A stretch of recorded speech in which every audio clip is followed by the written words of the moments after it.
Hi, friends.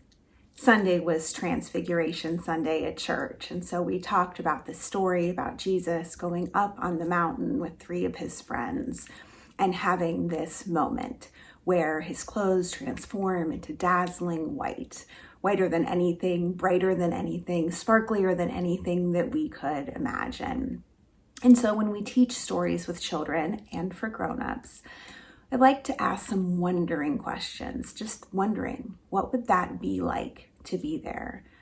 What would it be like to see something transform and change right in front of you? What would it be like to be with Jesus and to see him shining and sparkling and bright? And we're given a little clue of what that might have been like by Peter, who doesn't want to leave the mountaintop, who wants to pitch a tent and stay there, wants to stay in that moment.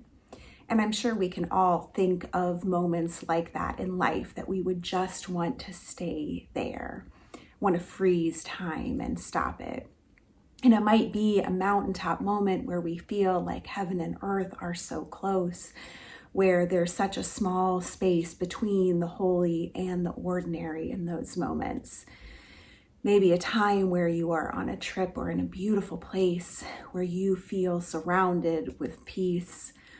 It might be watching your children sleep and seeing their perfection as humans, just laying there, seeing that peace, seeing that love.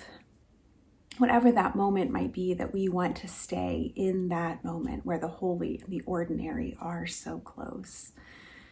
We teach the kids about the church calendar, about the liturgical colors. So they know that the season after Epiphany was green. We know that Lent coming up is purple. And so for Transfiguration Sunday, we use white.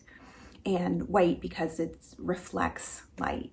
And our other seasons of white, Easter and Christmas, that's when we get these glimpses, learn more about who Jesus is, gives clues about who Jesus is. And we use white because of that reflection, because once we've had these experiences, we are going to radiate and shine differently as well. Once we spend time learning about who Jesus and God is, we are going to reflect that light and love into the world differently as well. And so I pray this week that you think about those holy moments that you have, whether it is a big, true mountaintop moment or something so small, a child reminding you of the remembrance of baptism, a child touching you and saying, you are a child of God. Those holy moments where heaven and earth seem so close, and where those holy moments intersect with our ordinary. And I pray that you can have a moment to stay there and to recognize, learn a little more about who our God is and how much you are loved, so that we can take that and shine and reflect that to our world. Have a great week, friends.